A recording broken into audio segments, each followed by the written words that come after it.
All right, we are here. That's right, I have been on hiatus for a little while, and we are here now for a live stream on the Byzantine Text. We're going to answer the question, why is Pastor Dwayne, why is he a Byzantine prioritist? And so I'm going to share a number of reasons why I'm a Byzantine prioritist. In this live stream here, I've got what I'm going to call the pushes and the pulls. What pushed me away from the critical editions, what pushed me away from the Textus Receptus, and what pulled me in to the Byzantine text. I think that's a great way to frame this part of the discussion. So that's exactly what I'm going to do.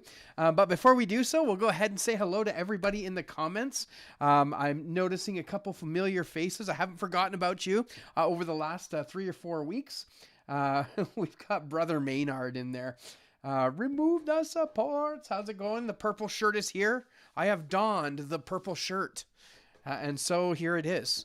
I'm going to come up with a merch store and I'm just going to sell purple shirts. All right. We've got Get Gnomed in there. Jeremy is in. He's lolling at the purple shirt jokes, purple shirt priority. And the purple shirt sorority. I got accused of being part of the purple shirt sorority. That was a fun one. Heaven Jones is here. How's it going? Good to see you, Heaven. We haven't been talking a whole lot on Facebook recently. I've just been busy. And I can't stay up very late anymore, which is too bad. Because that puts me around morning time where you're at. All right. Amayan Buntang. Yeah, there you go. Calimera, there we go. Calimera, good day. All right, we've got Friendly Neighborhood Jesus Freak is here. He's waving hello, and I'm waving back at you. Now, I have got my partial screen here. It's almost like I forgot how to do live streams or something, but I am here. Now, I am going to pop my notes up because I actually made notes, and I was thinking about doing some scripted content. Well, I'll get into that stuff afterwards. So anyway, what I wanted to do in this video is just to discuss why it is that I am a Byzantine priority. I wasn't always Byzantine priority, although maybe I was, and I just didn't know it. I don't know. But the first thing that I think needs to be said is textual criticism as an enterprise, as something you do, as something that needs to be done, has always been part of the church, and I don't think that we're going to necessarily get away from that. Now, what's interesting though is as you think about the necessity of textual criticism, you would expect that there would be an end, right? I think it was William Pierpont, which was the gentleman who worked with Dr. Robinson on the RP text, the 1995 edition when they published that, suggested in a writing that the textual critic should, quote, work himself out of a job. And indeed, I think that is true in theory. In practice, I think that's a little bit difficult. Now, I think, though, before we make that distinction, it's worth noting that the changes that have been made to the Byzantine text, the 2026 edition, I think there's like 3. There's 3 changes, and they're not even really that notable. So if I get a hold of that PDF again, I'll pop it on the live stream and maybe make an episode of that, because as we continue our work with the 2026 edition, which is almost done, it's getting there.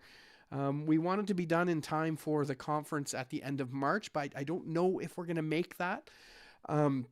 Either way, the 2026 edition, the changes from the 2018 and the changes from the 2005 and from the 1995, very small, like very small. Excuse me. I think you can count on 2 hands the changes made between those like 3 or 4 editions. So if it's not 100% exact certainty, it'll be very close, in my opinion. Okay, in my opinion. But yeah, so my point here is that there is a need for textual criticism. It's always been in the church from the days of Jerome when he was putting his editions together, or Irenaeus when he was questioning this reading and that reading, or discussing with, who was it? I can never remember the guy's name who was discussing with Eusebius. Either way, it doesn't matter. We all know. Everybody knows that you can tell in the writings of the early church fathers that textual criticism has always been necessary. There's always been sorting of readings and determining which is what. And I don't think anyone here would really contest the fact that textual criticism was at the very least, was necessary in the early church, was necessary up to and including the Protestant Reformation. Now, of course, our TR friends would say, well, then textual criticism when the King James Version came about was not necessary anymore. But of course, we would probably disagree with that. Nonetheless, it remains necessary. And even today, and this is where we start getting into the what do you call it? The back and forth, right? Where's the word? Where's the word? See, I've forgotten how to speak too. It's been so long. The debate, the debate about textual criticism is: do we need to do it? Absolutely, I think we need to. And the debate is not surrounding whether or not textual criticism needs to be done. The debate is surrounding which methodology is better. And of course, Byzantine priority, right? Of course, Byzantine priority is better because, we'll get into the becauses today. But there's an interesting quote from E.F. Hills in his book. I think this was from his book, The King James Version Defended. Really good book, by the way. If you are not a King James person, definitely well worth a read.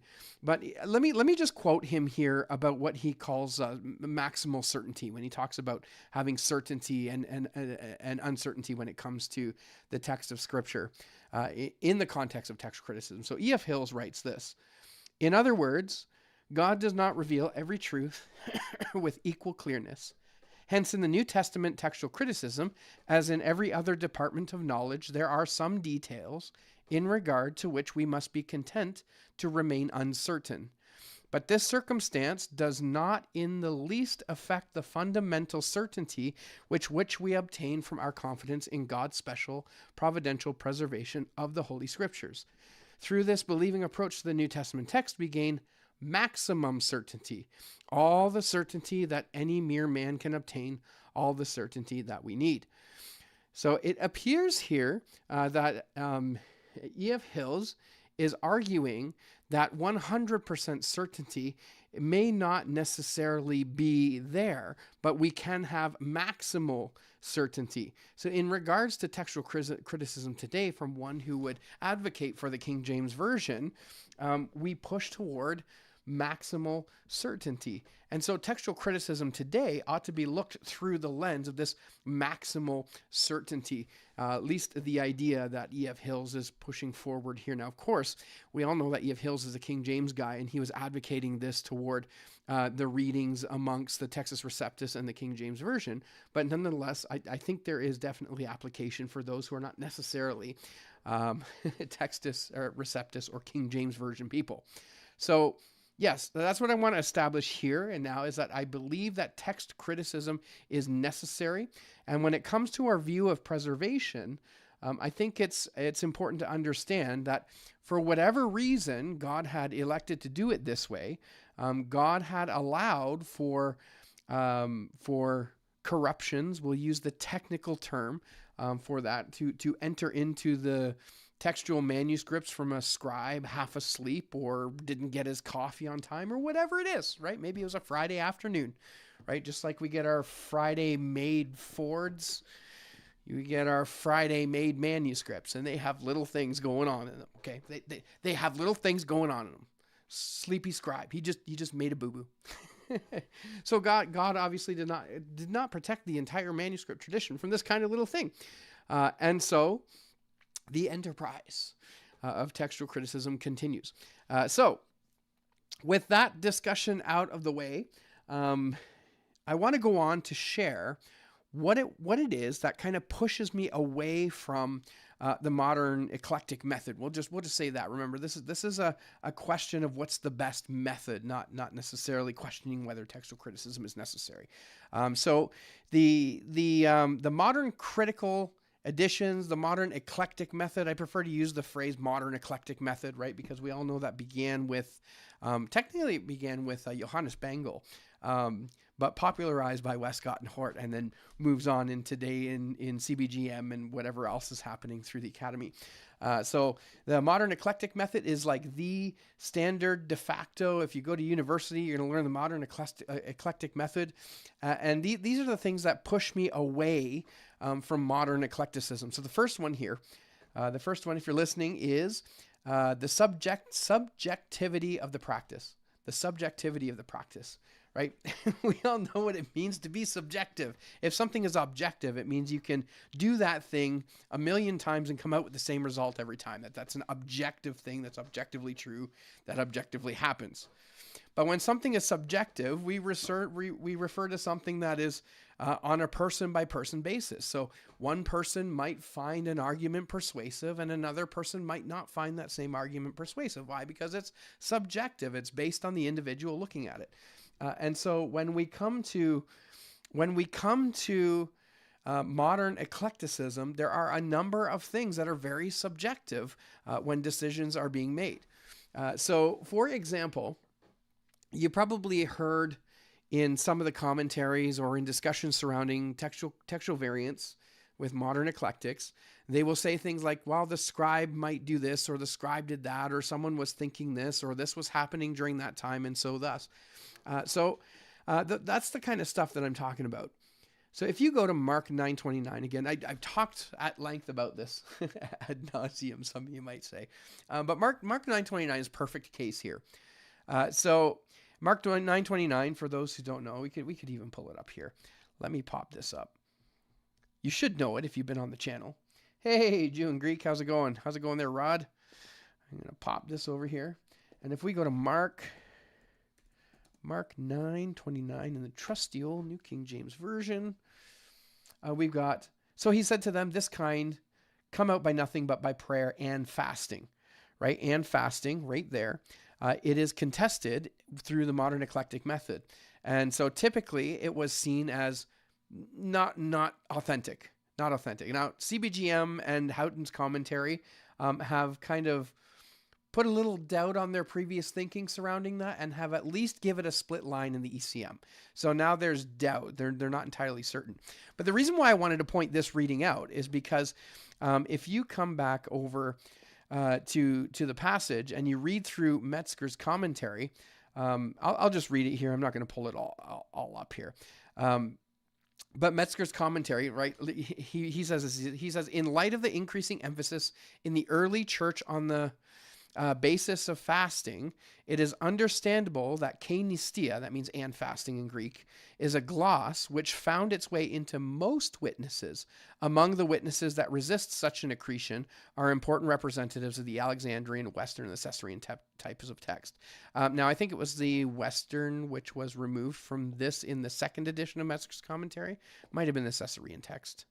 I think it was probably Caesarean text. Can't remember exactly. But anyway, I want to point to the fact here that the argument for its exclusion, that Metzger is arguing for the exclusion here, is based on a very circumstantial, subjective reasoning that, well, the early church really liked fasting, right? I mean, and then there's oftentimes appended something like, well, there's no real reason why and fasting would have been added, or if it wasn't for there, or removed. But then you look through the text and you find that there actually is a reason why it might have accidentally been removed, and it has to do with homoteleuton, right, or parablepsis, when your eye skips past something because something looks the same. In the next verse, you have kappa alpha, and you've got kappa alpha of the K in keinistia, and you can easily skip that. But then there's also a textual variant in verse 30 where it's literally K ekithen. And so the entire word K could be a reason for, so it doesn't matter whether you have the variant in the next verse or not. There's a good reason for its accidental omission, which is makes sense to me. Now, Houghton, if anyone here is up on the latest and greatest in New Testament textual criticism, he has released a commentary just recently. I think it became publicly available just this month in November. I've ordered a copy. It's in the mail. It's not going to come until like sometime early December, which fine, whatever. Okay. But I did ask somebody to snip me a picture so I could see what Houghton's commentary says. And I'm not going to put it on here just because I don't have the copy yet and I don't want to get copyright strikes or anything like that. But Houghton, he does mention this idea of the church being really happy with the idea of fasting. So even in the newer commentaries, what we're getting is this kind of subjective, circumstantial stuff that there's absolutely no way of proving it. So it comes down to the subjectiveness of, well, I think this is just better, a better reason, a better way. Even the weighting of manuscripts, for example, is subjective. Well, we just think that Vaticanus and Sinaiticus, that they're really, really good manuscripts, and so we're going to weigh them a little more than the rest of them. Now, obviously, it's a little bit more complicated than that, but there's a lot of subjective things going on with the modern eclectic method. Now, I don't think that we can entirely do away with subjectivity when we talk about text criticism and things of that nature. However, modern eclectics, I think, have cornered the market when it comes to subjectively applying certain things to their decisions. All right, so the first thing that pushes me away from the modern eclectic method is this subjectivity. So I'm going to come over to the comments and say hello to everybody, because I see a little bit of stuff going on there. We've got Shamgar Mind has just popped in. How's it going, Shamgar? Good to see you here. Jew and Greek is here. Rod Saunders. He is listening intently with the monocle. Will Dwayne get a UBS 6? To be honest, I don't know. I don't know if I really have a use for UBS 6. If I do get anything from the critical text line, it'll probably be the Nestle All-in 29th when it comes out. Excuse me, but I definitely did get Houghton's commentary, so I'll be interested in seeing that. All right. Mr. Priority got a haircut. Makes him look like a Byzantine monk. Requiem.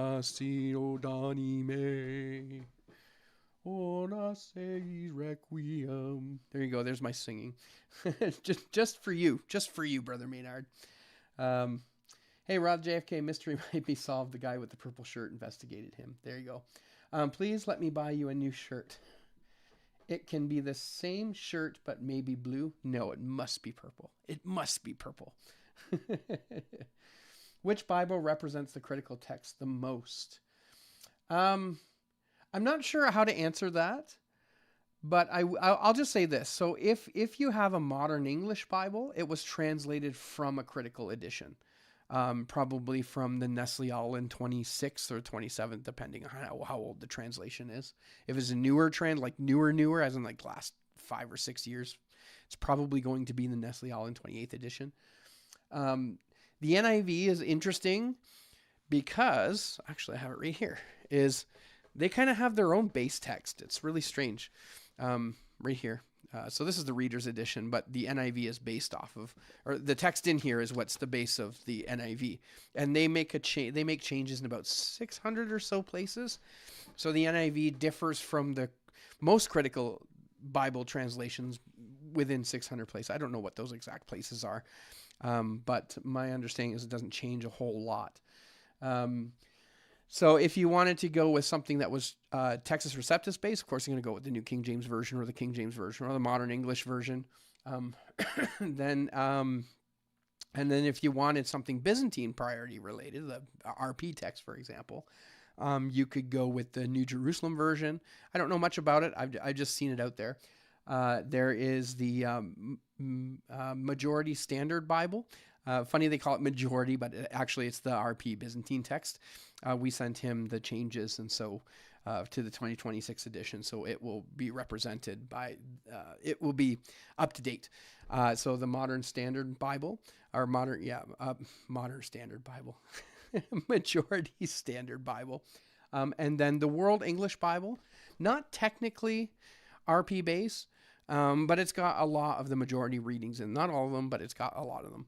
And then there's one more. So Adam Boyd did a translation of the Byzantine text form, so you can get that as well.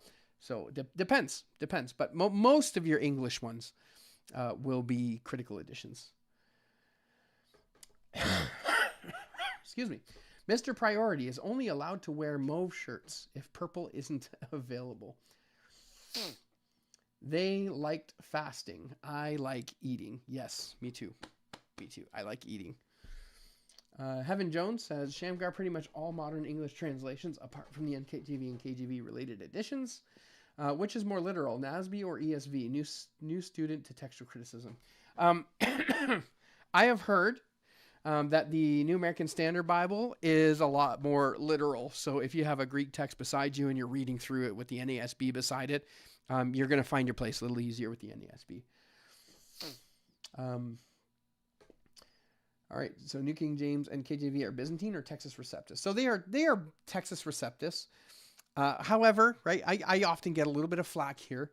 Okay, but the Textus Receptus, you could almost see it as a type of Byzantine text because it's fairly close.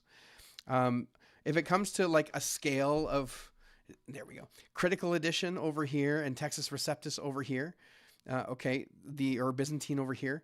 The Byzantine is here. The Textus Receptus is here, but the critical text is over here. Okay, so they're much closer on this side. I think that went over on the right side. I'm getting all confused because I'm looking at myself in the camera. so the TR in the Byzantine text, for me, it doesn't make as much of a difference. I mean, there are some differences, but they're pretty well known, and they're essentially the same. Essentially, all right. Clip his singing. There you go. LOL. NKJV and KJV are majority text, while they're Textus Receptus. Majority text is different, even than the Byzantine text, but it's a difference in methodology. The texts are almost the same. All right. ESV was one of the most popular critical text translations. It is. Deborah 3806 is here. Says, okay, so is pushback now appropriate? Okay, or hold it. My cue would be, if textual criticism is usually done subjectively, just do it objectively. Don't quit doing it. Yeah. Well, it's hard because the reason why there is some subjectivity in it is because we don't have all the details. There's holes in our understanding, so we fill those holes with something. Whether it's our preconceived conceptions, we call those presuppositions, or whether it's a subjective way of thinking. So yeah, those holes in understanding get filled with something. So which is Byzantine?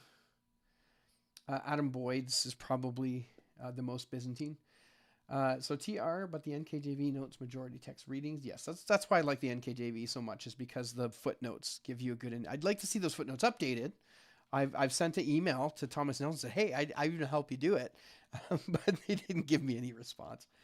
Maybe it's because I don't have any letters in front of my name. All right.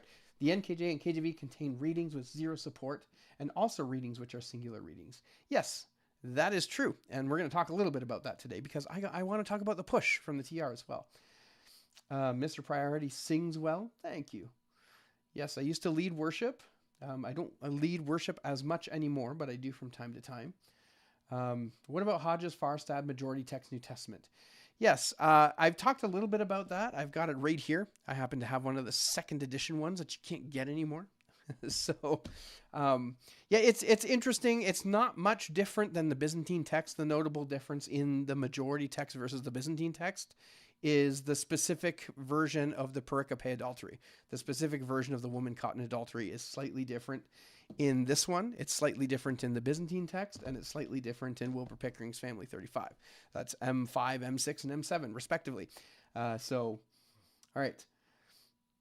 New Jerusalem has J.R. Tolkien as chief editor. That's funny. That's NJB, not NJV. Oh, did I call it New Jerusalem version? It's New Jerusalem Bible. Okay. Also thought Tolkien's involvement was only... Oh, that's serious. I didn't know that. Only in the original Jerusalem Bible and only in the book of Jonah. Interesting. Tolkien is obvious in Psalms acrostics. I'm apologize for so many questions. What Bible is based? Oh, no worries. Don't ask all the questions. If I have time, I'll get to them. Yeah, so if you want a New Testament that's based specifically on the Byzantine, you've got the Majority Standard Bible, which I would probably recommend. It's not available in print, though, at least not yet. I think John Isett has said it will go to print, so that would be awesome if it does. And the reason why I like that one more than Adam Boyd's is because the Majority Standard Bible has multiple people working on it, as opposed to Adam Boyd's, which is just a single guy. Not to say that the translation is bad. It's good. I like Adam. He's a friend of mine. But I prefer something that's committee-based There's safety in the counsel of many, that kind of thing. So the Majority Standard Bible gets a leg up in that. So I should do a video on the Majority Standard Bible. I've been using the BSB in my own personal time lately, because I wanted to get a feel for the translation. So when the Majority Standard comes out in print, I'll have that, and I'll begin using that. All right. Textual criticism ended in 1611. See Psalm 12. Yeah, like Psalm 12 didn't exist before 1611. All right. Jesus Freak says the TR is a subtype of the Byzantine. I would agree with that. And pushback is always appropriate. Yes, pushback only makes you stronger, or it helps you if you're very wrong. Okay, so they are likely two text types, but under the same family. It's more complicated than that. We can get into that a little bit later. I'm reading through the NKJV. It does have a lot of notes in the margins. Yeah, and I think you're going to get a wide breadth of the textual tradition through those notes. So, yeah.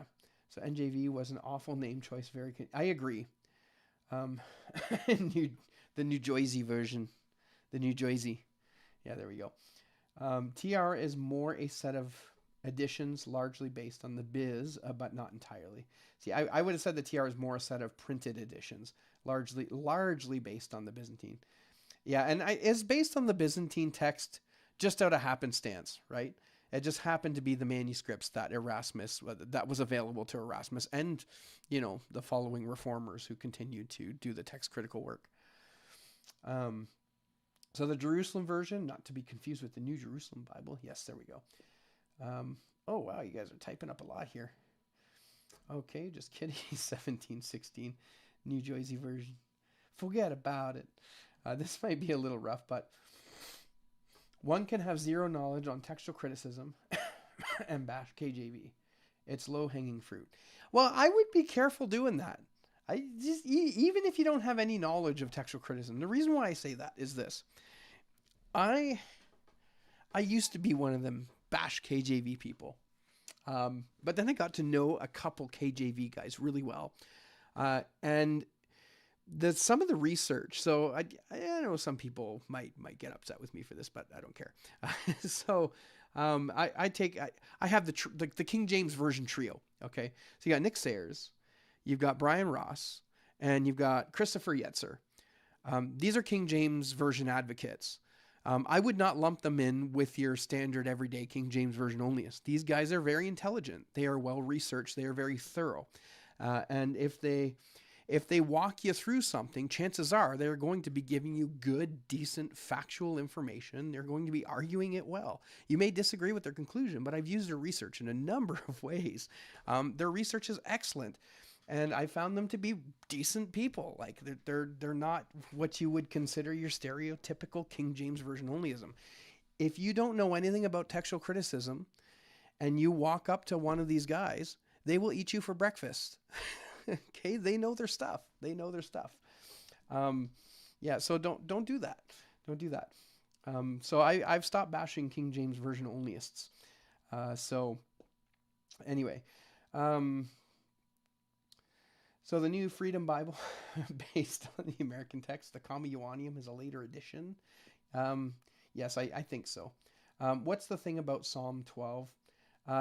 If you look it up, it talks about the words of the Lord are pure words, as though refined in the fire, refined in a furnace of. How does it go?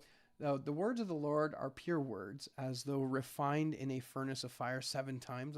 I'm butchering it. I could just go to it and share it, but we'll get there at some point.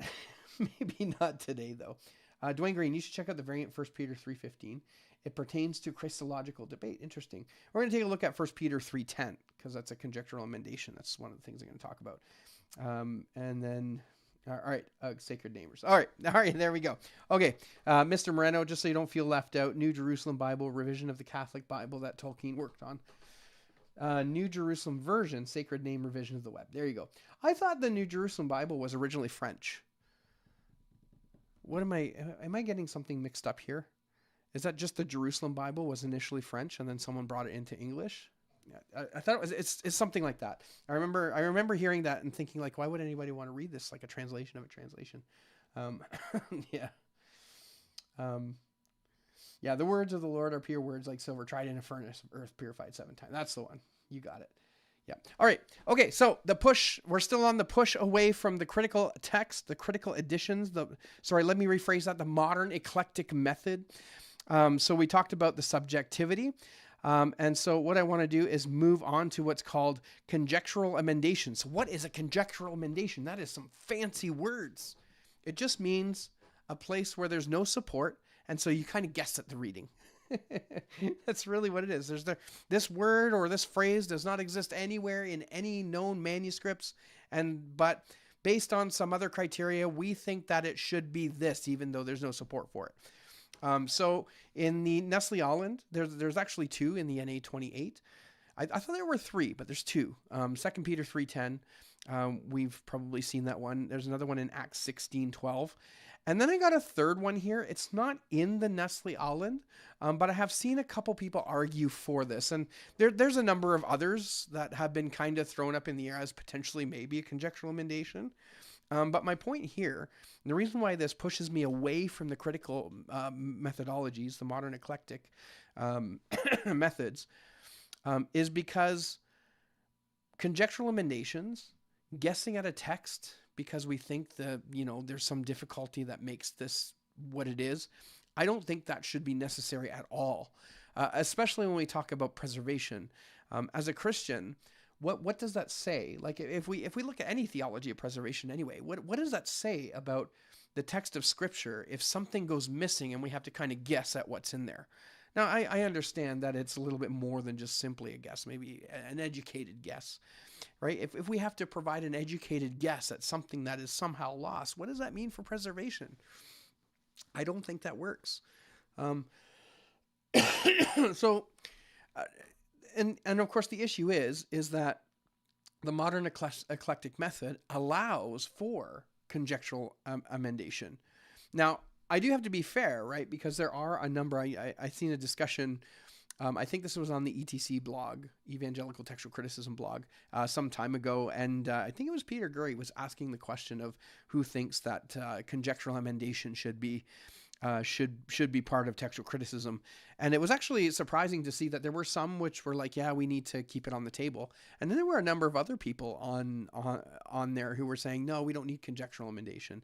So this is a point that seems to be a little bit of a debate back and forth, even amongst modern eclectics.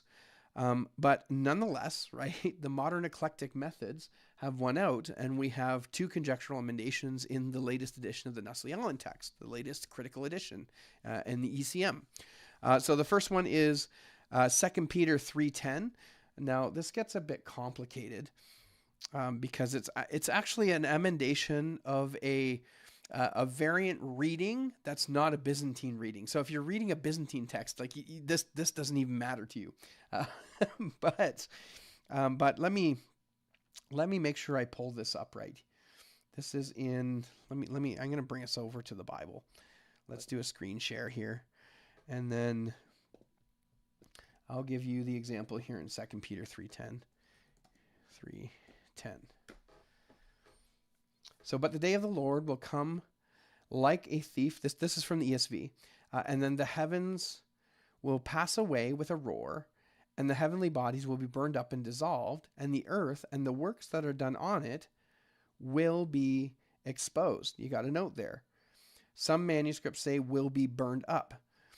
Then the conjectural emendation is that some works will not be exposed. Now, the ESV didn't go with the conjectural emendation. Again, like I said, conjectural emendation, it's what's the term? It's debated amongst those who are in the modern eclectic movement's the wrong word. Modern eclectic methods. Those who use the modern eclectic methods, it's debated. So the ESV opted not to go with the reading there.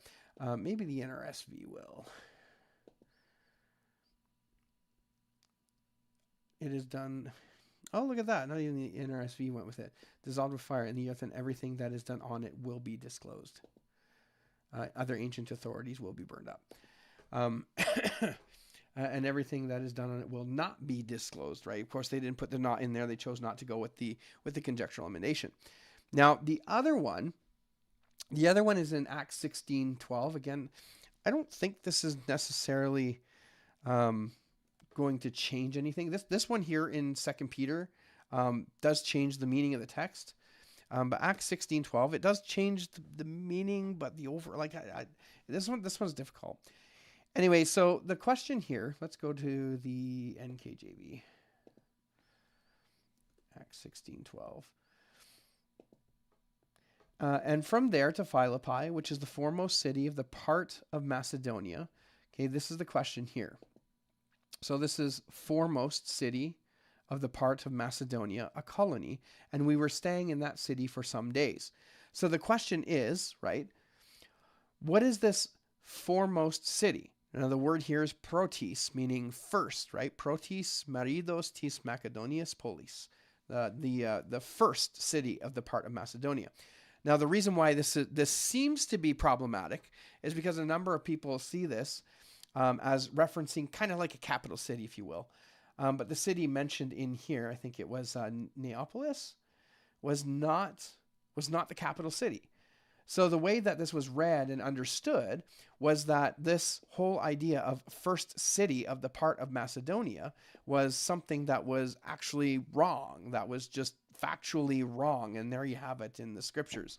And so what happened is a number of text critics have come along and said, well, maybe it's actually not, maybe it's not foremost or first, but maybe it's not the first city, but maybe it's the first part. It's the first part of Macedonia instead of the first city of Macedonia, which would have worked better. Now, of course, we have this translated here as foremost or chief in the King James Version. So this whole idea that it was an important city, even though it wasn't necessarily the kind of capital.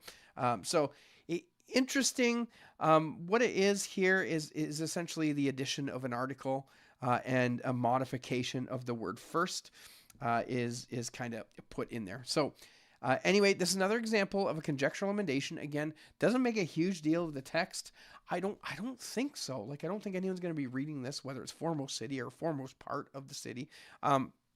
Nobody's going to be reading that and thinking, oh man.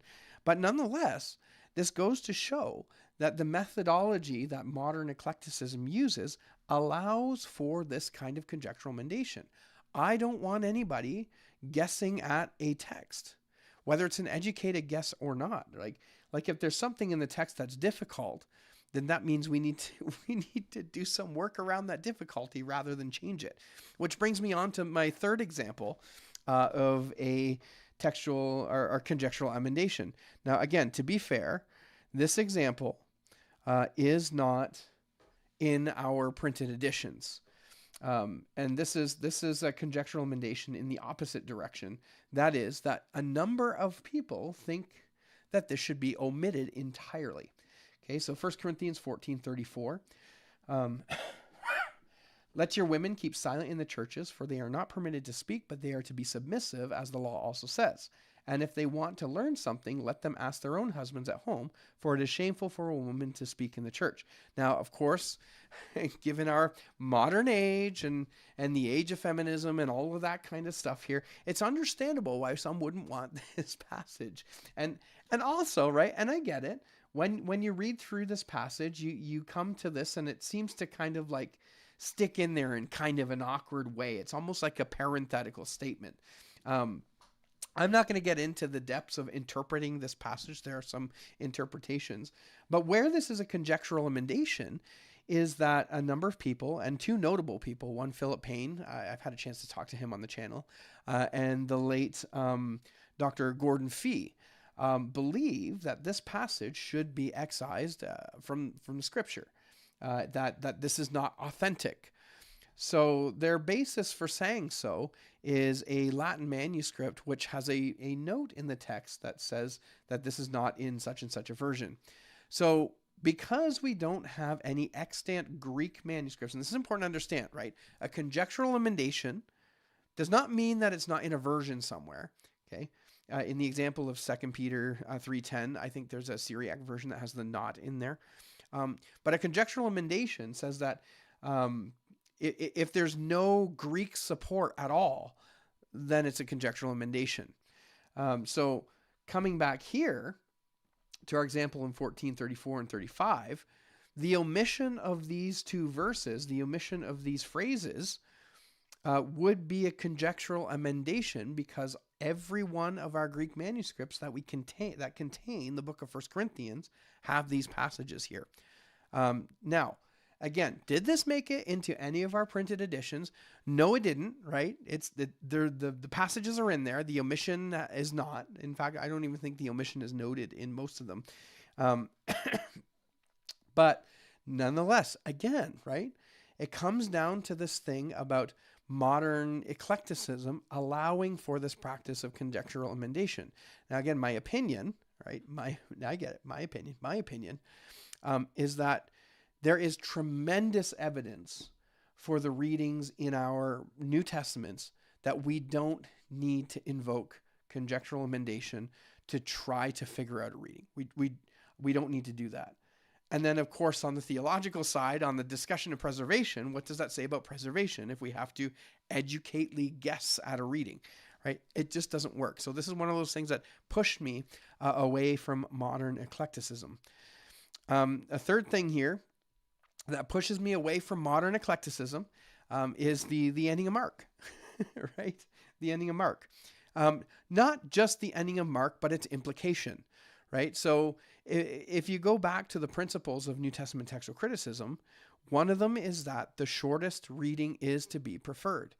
The shortest reading is to be preferred. So you go to the long ending of Mark, and even though it's supported by every single Greek manuscript aside from two, right, it gets cut out because of the short reading is to be preferred. Because the short reading is to be preferred. Can't speak. So that one's short and simple. I think this one just sort of speaks for itself. This is, and again, I know this is simplified. I understand that there's other parts that get pulled into a discussion, into a textual variant. But the fact that the shortest reading is applied subjectively, right? Going back to the first point, often applied subjectively, in a case where the most typical kind of variant is going to be one of omission, scribal skip, homeoteleuton, homeoarchton, all of these things, parablepsis, right? These kinds of errors are going to happen, and it takes a lot less effort to remove text by accident than the creative effort it takes to put something in there.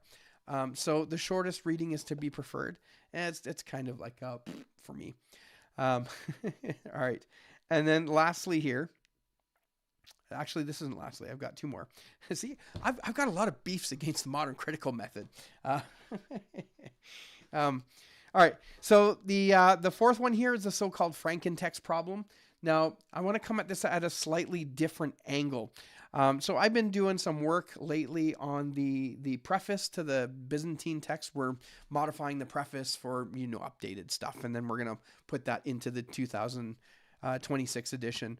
But in that, Dr. Robinson writes about this Frankentext problem. Now, he doesn't like the term Frankentext. He doesn't like that phrase. He doesn't like the way that, right? Because he thinks that, the implication is that you take a dead thing and you patch it with another dead thing.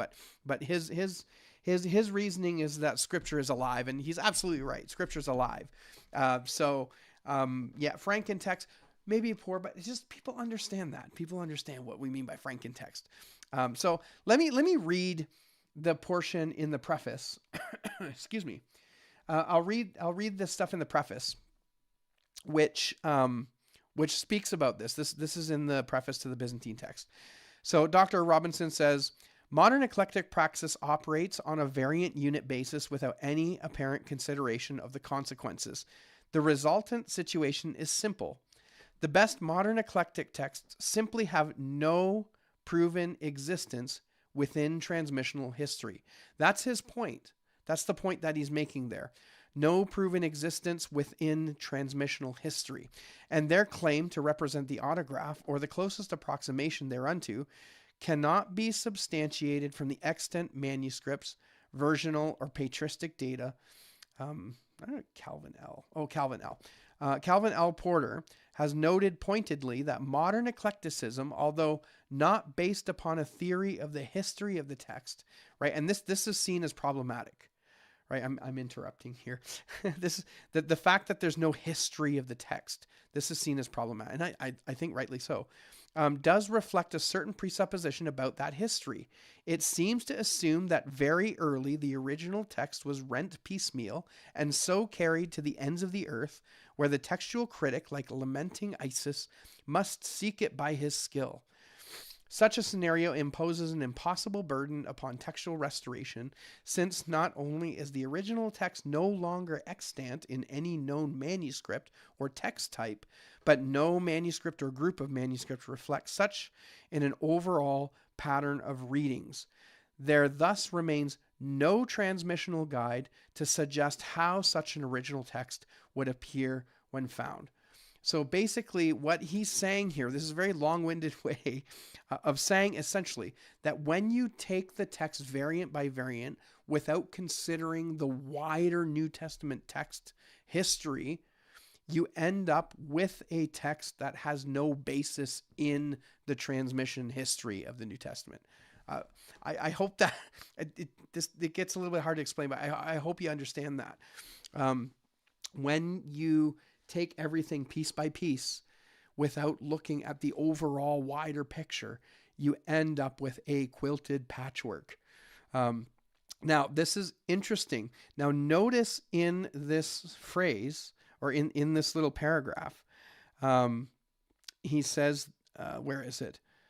That such a scenario is impossible burden upon a textual restoration, since not only is the original text no longer extant in any known manuscript or text, but no manuscript or group of manuscript reflects such in the overall readings. Now, I have to do something which I don't want to do.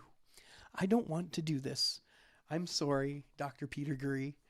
I'm sorry, Dr. Elijah Hickson, but I do have to bring up Dr. Wallace's quote from Myth and Mistakes. Now, I'll put it in context. Okay. I did come across the article in the ETC blog about the complaint about removing the context from this. So I'll put the context in. So Dr. Wallace, in his Myth and Mistakes, this kind of goes without saying. This seems to be the sort of natural progression to this idea of trying to put things together piecemeal. Right? Wallace in the introduction to Myth and Mistakes says these two attitudes, radical skepticism and absolute certainty, must be avoided when we examine the New Testament text. Okay, so I'm just quoting that to get the context in there. Then he says, we do not have now in our critical Greek text or any translations exactly what the authors of the New Testament wrote. Even if we did, we would not know it. Okay?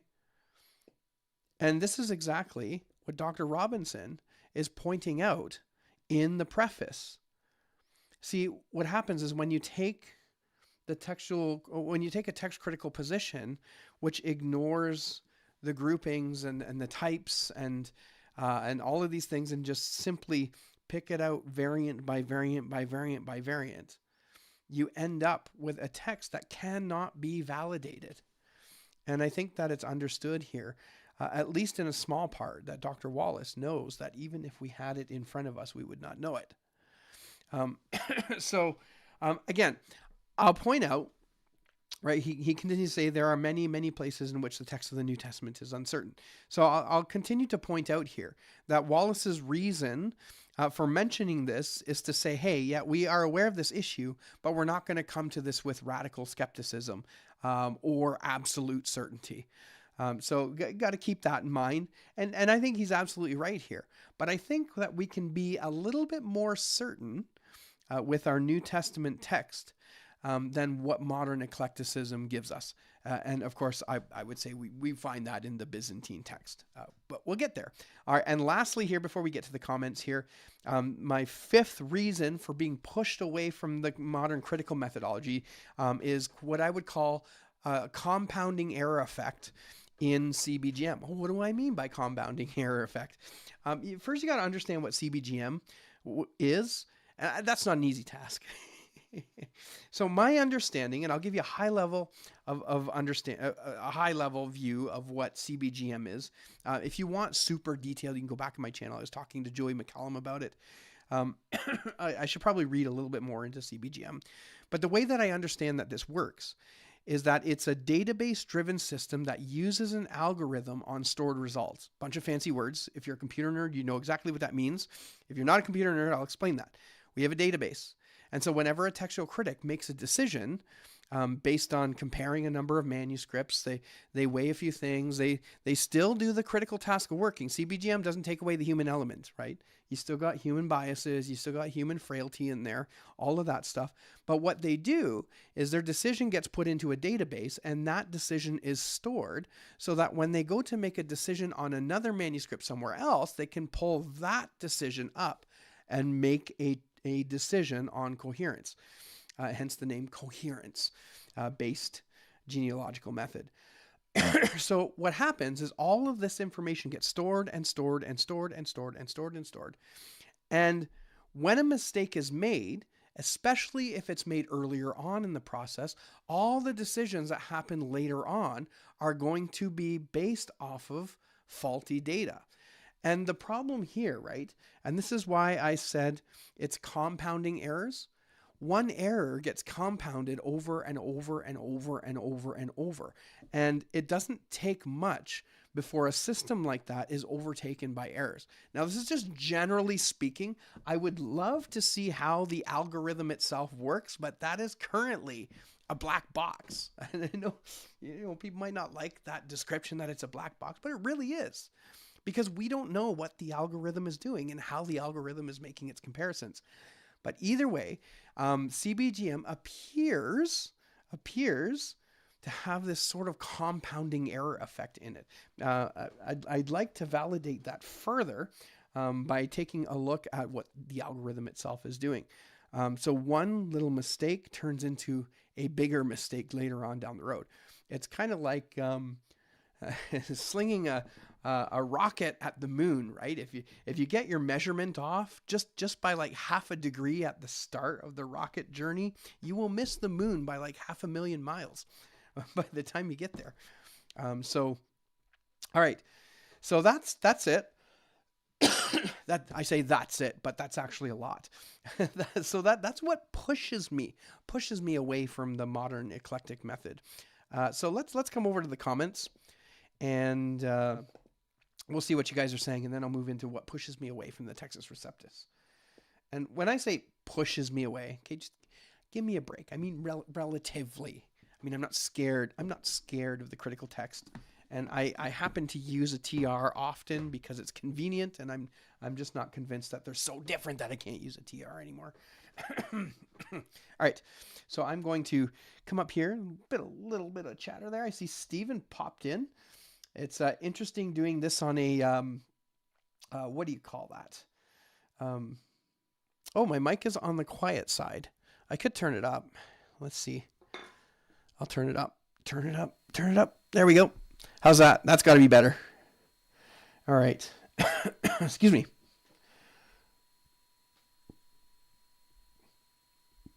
All right. Let's see how far up we go here. I saw Steven in the chat there.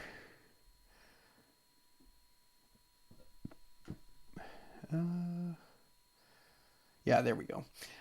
So Jesus Freak continues on the discussion about the Jerusalem Bible, La Bible de Jérusalem. That's my terrible French accent. I'm Canadian. I'm supposed to know French. At least they taught it to us in school.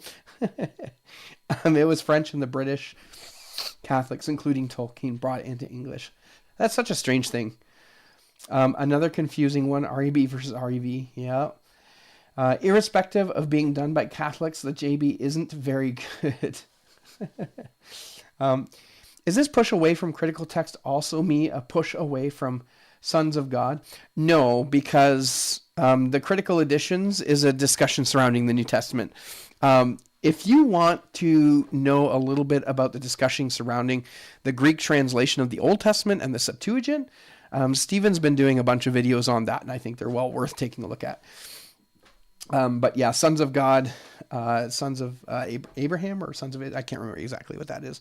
But again, I'm not on the up and up of all the discussions surrounding the Septuagint in the Old Testament. I am finding some interesting things as I'm preaching through Romans. Some of the references back don't exactly match the Masoretic text, and it's making me think about that. Mr. Moreno says, I'm fond of the JB, but it is inconsistent. Still, British people actually care about how translation sounds, unlike your typical Yank. MTC is a glass bead game, in my own humble opinion. Yeah, I think I've heard you talk about the glass bead game before. I can't remember exactly how that goes. By 2 or 3 witnesses is everything established? Yep. Heaven Jones says, Richard Brash argues that emendation can be accounted for within a Reformed doctrine of preservation. Yeah, I have his book. I'll probably read through it again because I want to do a deep dive into preservation just to kind of clarify my own views on that.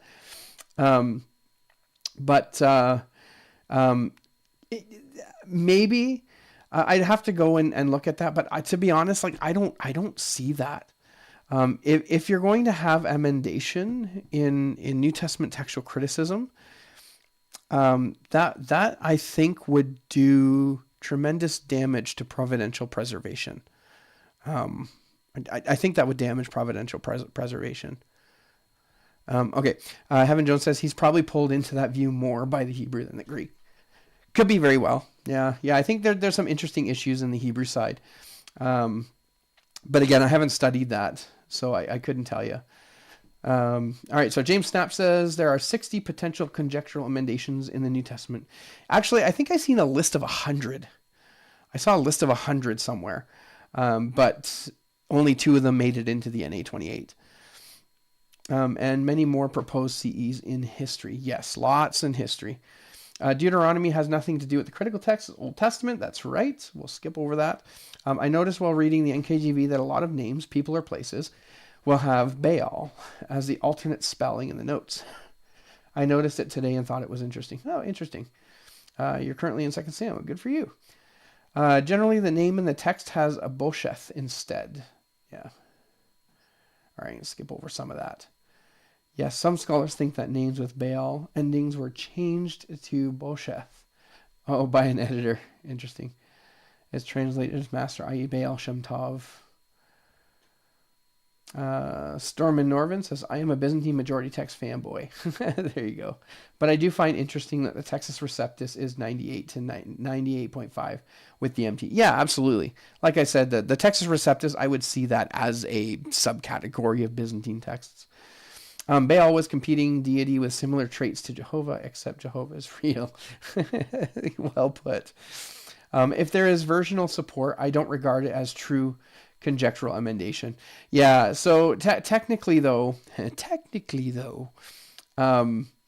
versional support is not factored in if something is considered conjectural emendation or not.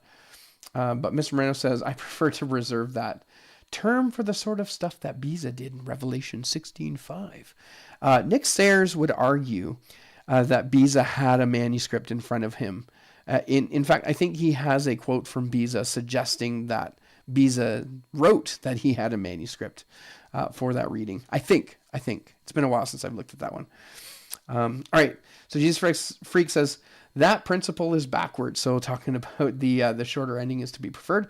The longest reading, in my opinion, should be preferred as homoiouton, is more likely than interpolation. Definitely. So Dwayne, have you read Fee's entire argument for excising those 2 verses? I used to think his position was crazy till I had, but his argument actually makes way more sense than I realized.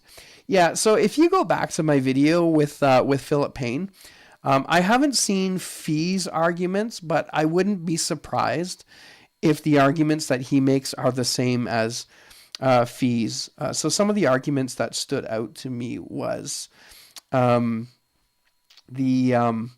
nature of the passage being kind of parenthetical. The other one was the external argument he makes with the footnote in Codex Valdensis, which has a footnote saying that this isn't in their Bible. And then he goes on to talk a little bit about some of the historical writings in the church, like the Acts of Thecla, for example, and how it was a woman who was performing these things. So yeah, it's not that there's no reason to think that. It's just the problem. The problem with those argumentations is that, generally speaking, we have no manuscripts where it doesn't occur. So we run into this situation where, if preservation is true, then how is it that every single Greek, in fact, even in the Latin manuscripts, I believe all the Latin manuscripts have this. Like, I don't think there's any manuscripts that don't have the omission here. We have a footnote in Codex Fuldensis which says maybe we should have this, but that's it, compared to the mass of every other manuscript we have of 1 Corinthians 14. So that's a hard bar to get over, and I don't think you can make a historical, circumstantial argument to overcome that. That would be exceptionally difficult. But no, I haven't seen Fee's arguments. If they're different than Philip Payne's, it might be worth looking at. All right. All right. So Jeremy, 1629. And he must be a Baptist. Old Testament does affect textual criticism in that the extant texts we have were subject to it, not to speak the name of other gods, hence Baal. Old Testament does affect text. Yeah, I'm not saying it doesn't. There's a question, especially when the New Testament quotes the Old Testament. There is significant overlap there in the disciplines between Old Testament and New Testament textual criticism. And again, at some point, I want to look at it because I'm seeing some things that are interesting and neat and things that make my brain go, what? So I might even over the next while get a little bit into Septuagint and Greek translations of the Old Testament and stuff like that. But we'll see. It's busy around here. Shorter reading to be preferred. That doesn't make too much logical sense to me. No, it doesn't make too much logical sense to many people. And yet you doubt Bizet. Heaven Jones says, I doubt anyone relevant uses the shorter reading as an argument against Mark 16, 8-20. Yeah, I don't know. I doubt it. Codex Vaticanus and Sinaiticus and some of the mix-ups surrounding the shorter reading, not the shortest reading, the shorter reading, and a little bit some historical stuff there is often taken in, and then the internal arguments for its, some of the vocabulary is different and all of that kind of stuff. Yeah, I'm aware. All right. So Biblical Studies and Review. That's Stephen Hackett says, I can't stay long tonight, but great to see you live streaming, Dwayne. Glad your title isn't controversial. All right. I'm parsing words and actually agree with you. There we go. Where are we here? Oh, I think I lost one. Bigger picture. Though you can disagree on the principles without casting out the method, just rewrite the principles. If you are reasonable and argue well, maybe you'll win people over. You're kind of true. That's kind of right. Yeah, I don't think we need to do away with our brothers on the other side of the question. At the very least, it'll give us an opportunity to sharpen each other's arguments. And I'm not one of these people that think that, the modern eclectics are out there trying to destroy our Bible so that we don't have the Word of God anymore and they're all demon possessed. I don't go that way. To me, this is just an argument over methodology. And I just happen to think that the Byzantine priority is the better methodology. And so, sorry, critical text guys, you're wrong. Right. I don't like Frankentext either. I prefer the term Herbert Westcott retextimator. That joke is for the one Lovercraft fan in the chat. There you go. The variant readings established in preferred variants provide ethnicity and pedigree. I'm not sure I understand what exactly you're saying there. Let us not forget the accurate prediction for discovery of a non-Greek source providing the missing noon in the Psalm 119. Yes. All right. Your mic is kind of quiet. Okay, I hope I fixed that. No, the CBGM has been independently implemented twice, at least, for Mink and Munster. It is less of a black box than often alleged. Okay. I mean, if that's true, I want to see the algorithm, right? I don't think that's a terrible request, is it? They don't think that I would take the algorithm and then make my own CBGM system. I'd really like to see the algorithm. It's if the, I mean, I know you're saying two people are in there, but if it's copyrighted and then it's patented and then put into a program that's locked down with a secured binary, then it's a black box. I don't know how to get around that. What is the algorithm doing? Can someone explain what the algorithm is doing? Because without that explanation, it's just black box. All right. All right. Hey, Dwayne, how's things? I finally caught a stream. You made it. Mike sounds fine now. Good. I thought the CBGM was basically just a register that keeps track of the manuscripts that agree with the decisions that a textual critic makes in an attempt to limit the degree to which they create a text that never existed historically. Just pause for thought. Now, my understanding is there is some algorithmic work done between the various decisions when it spits out a result. Again, I don't know all the ins and outs, but I'd like to see what that algorithm is doing. So Bizet quotes seems to say that he went with a conjectural emendation in spite of the manuscript he had in front of him. But I know people debate the meaning of the Latin phrase. Yeah, there you go. Which is interesting because as much as we debate the Latin phrase, right? Didn't they speak Latin because it was easier to share how things go? Anyway, in regards to the NKJV, I'm reading Arthur R. Farstad's book, The New King James Version, The Great Tradition. It's a great book, by the way. Totally recommend it. Interesting histories of the previous Bibles, the KJV and the NKJV translation process. Good. Book is out of print, but I did find an okay used copy. Yeah, I ended up buying a copy for an ebook reader. All right. How's the book coming, Dwayne? It's coming. So the Byzantine 2026 edition, it's getting there. We're so like we can see the light at the end of the tunnel. Like we're almost done. And then once that's done, I can focus a little bit of energy on a book that I want to write. I want to write a book. It's gonna be fun. It's gonna be good. So I haven't started yet because I got so much stuff on my plate. All right, so Corinthians 14, the biggest factor for me was the fact that the two verses are in different places in different manuscripts, introducing the possibility that this was a sidebar note that became inserted at a different place. Yes, I recall that. I don't recall how many manuscripts it was that it was in a different place, but it's understandable that it would be in a different place, even if it's original, just because of the way that it appears to be a parenthetical statement. All right. What if the Freer Logion uses the PA? All right. I brought up the Sons of God because it reads like the ESV and I know it uses the critical text. Yeah. Okay. Yeah. I don't know. Ask Joey McCollum. So I'm guessing about the algorithm because Joey McCollum, I think, produced a open source CBGM tool called Apatosaurus. I think it was Joey McCollum who did that. Yeah, so it might be worth, it might just be worth asking him, actually. You're absolutely right there. Elwa, how were you able to discern the Baptist influence? I would never claim it, but apparently there is no use denying it. Oh, you know what? That was totally by accident. Because isn't the Baptist Confession 1689? I must have saw 1629 and thought I saw an 8 there.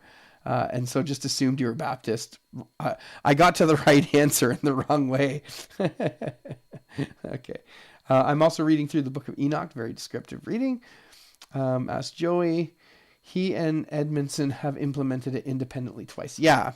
So they did a Apatosaurus. Again, is their algorithm the same as the one in CBGM? Or is there a slightly different algorithm? I'd be curious. I'm interested to know how that's working behind the scenes. I have heard Logos has updated to incorporate AI in its program. Yes, it's got AI. Everything's got AI.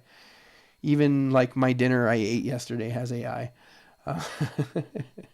All right, modern translations differ on how much they're willing to follow the LXX. Yes, that's right. Explanation for the ESV. That's kind of that was saying. Lancaster pedigree.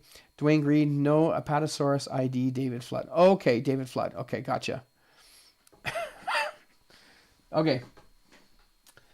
Apatosaurus is not CBGM. I thought that Apatosaurus was designed to do something similar as CBGM. Dwayne, have you seen Heffin Jones' lectionary paper? No, I have not seen Heffin Jones' lectionary paper. Where is Heffin Jones' lectionary paper? Heaven, you got to send me the link. Send me the link. Okay, all right, let's move on. I am going to talk about now what pushed me away. Wow, we're getting late here. It's already 11:15. Okay, we might have to move a little quicker here. Okay, so I'm going to talk about what pushed me away. So we're talking about what pushed me away from the Modern Critical Edition, what pushed me away from the Textus Receptus. So this one won't be as long as the first one because, like I said, the Textus Receptus has essentially, right, the same text as the Byzantine. There's a few differences.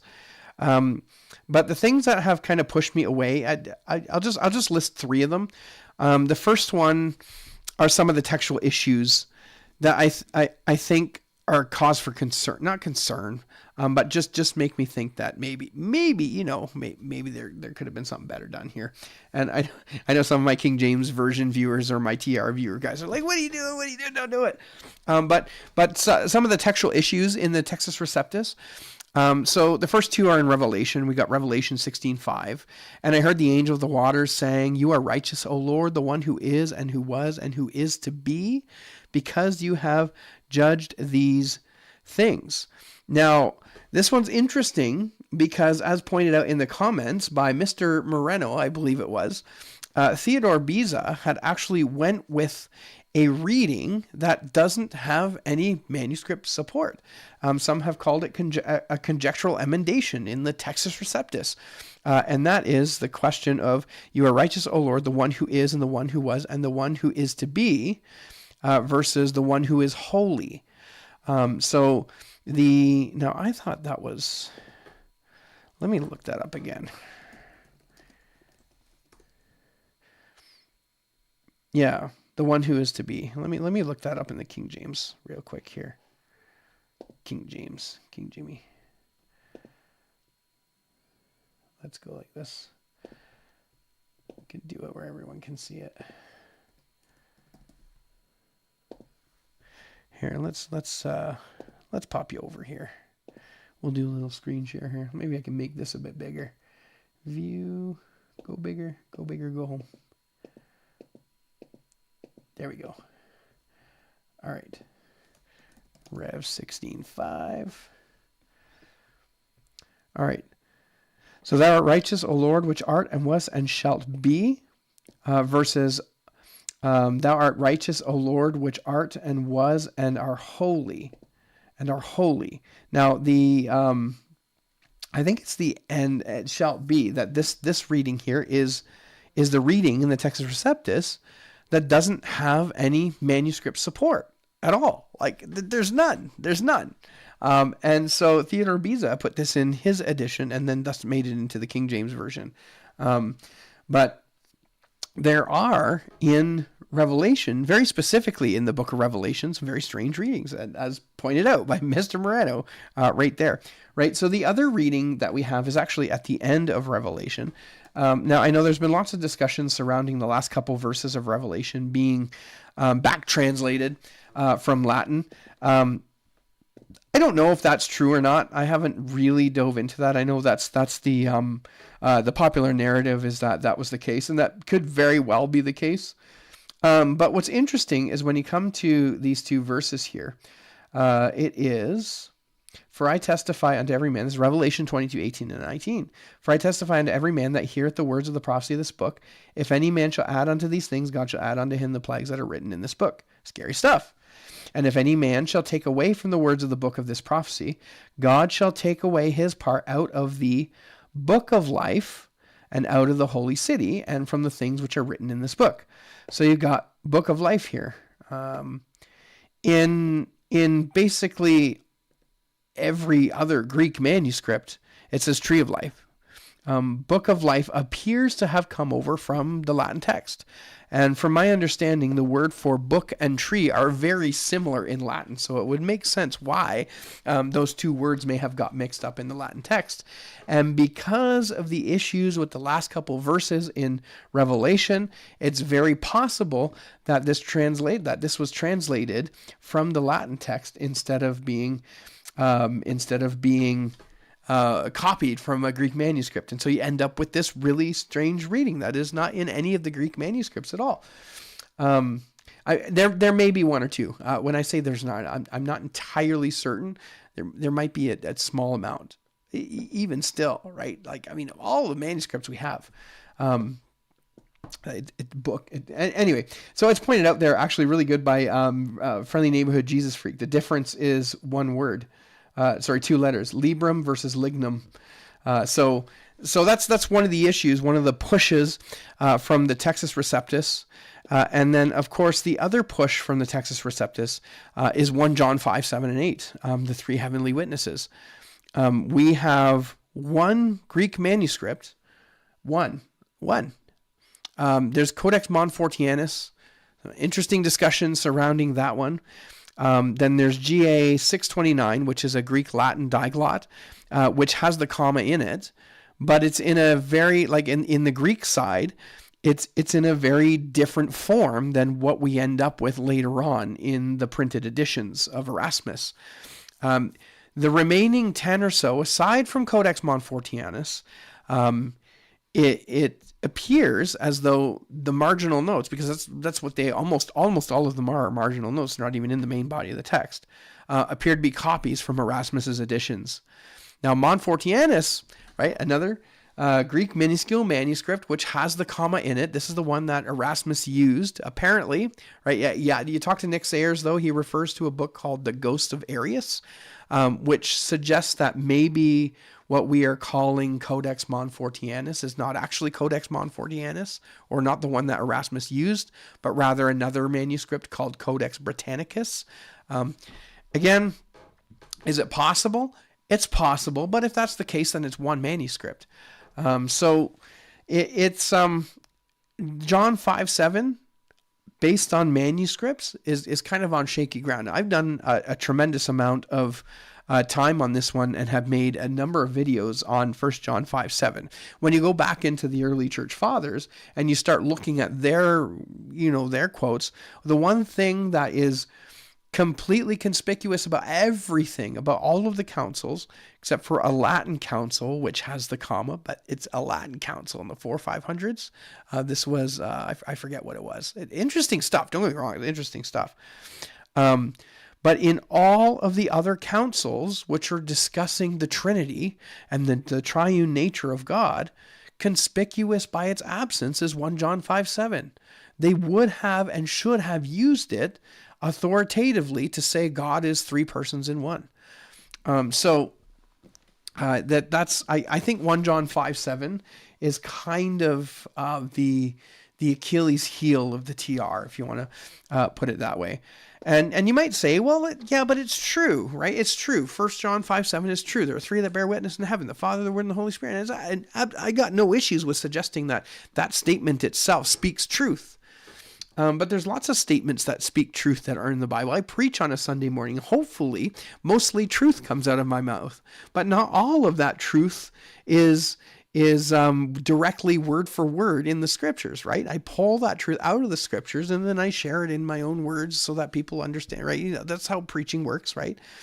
But the other thing that I find this dangerous, again, I'm going to come back to a story I shared with you about this passage, is that I had spoken, had a Jehovah's Witness friend of mine in high school.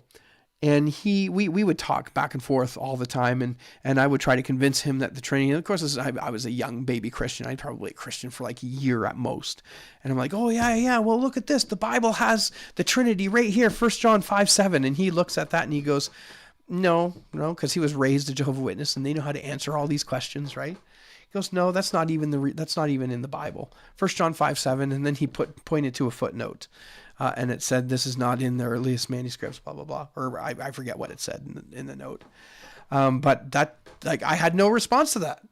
what was I supposed to say? Like I had no response to that, and so he walked away. So you see how even though the statement itself it's true, by giving it authority it didn't have, ended up hurting that conversation. So just because it says something that's true doesn't mean it's necessarily authoritative. So that's kind of the first push away from the Textus Receptus. So those are 3 examples of some rather interesting textual issues. So the second thing that pushes me away from the Textus Receptus position, right, is that people who hold to a Textus Receptus only position, maybe not all, but some do. I'm thinking of the confessional bibliology crowd. They tend to see the history of the Bible starting at the Reformation, and then ignore or downplay the history of the text before that. So you got to understand that Protestant believers, I'm a Protestant believer, okay? Reformed Protestant believers. I'm not necessarily Reformed. I'm a Pentecostal minister, right? I think if I called myself Reformed, somebody would be like, "Oh, you're not Reformed. You got to be a Presbyterian or a Baptist or something." But you got to understand that there are true Christians. In fact, a majority of true Christians are not Reformed people. They are not Reformed. They, like in the sense of the Protestant Reformation, right? There's what is it? The AOG, you got Calvary Chapel, you've got the Pentecostal Church, you've got the Methodists, you've got the Holiness Movement. Like these groups are not Reformed, and I'd be hard pressed to say that they're not Christians. And then there's the question of whether Catholics or Orthodox are Christians or not. The institutions have some major corruptions. Does that mean that there are people who worship at these institutions that they're not Christians? I would be hard pressed to say no, even though the institutions have some problems, right? So the Christian tradition generally is much wider in scope than the Reformation, much wider in scope than the Reformation. And so to put everything on the quote Reformation text as though everything beforehand didn't matter, I think that's an error. I think that's an error because for 1400 and some years, right, Christians had the Bible. They had the Bible. And what was the Bible? The Bible was the printed manuscript they had in their hand that they read from on a Lord's Day. So there's nothing at all like the Textus Receptus in a single manuscript. We talked about the conjectural emendation. We talked about Beza in Revelation 16:5 and things of that nature. There's nothing like the Textus Receptus until the Textus Receptus starts. And you might say, well, you don't really know that because you don't. But the thing is, all you have to do is produce one manuscript. Right? If you're going to just do it reading by reading and a reading basis by a reading basis, you're doing no more than what the modern critical editions are doing in piecemealing together something. So I think when it comes to the Byzantine text and when it comes to the Textus Receptus, I think had Westcott and Hort not popularized their methodology, I think the Textus Receptus would have turned into something more akin to the Byzantine text. I think further work on the TR would have seen some of these, what I would call Latin intrusions, taken out of the TR, and it would have become something exceptionally more like the Byzantine text. Now, again, can I prove that 100%? No, but it seems like it was going in that direction. All right, so that's the second push from the Textus Receptus. And then the third push from the Textus Receptus, especially from the idea that the Textus Receptus is the final form of the Greek New Testament, is that the Textus Receptus editions among themselves, from Erasmus to Beza to Stephanus to the Elzevir brothers, to all the other editions of the Textus Receptus, they all have textual variants among themselves.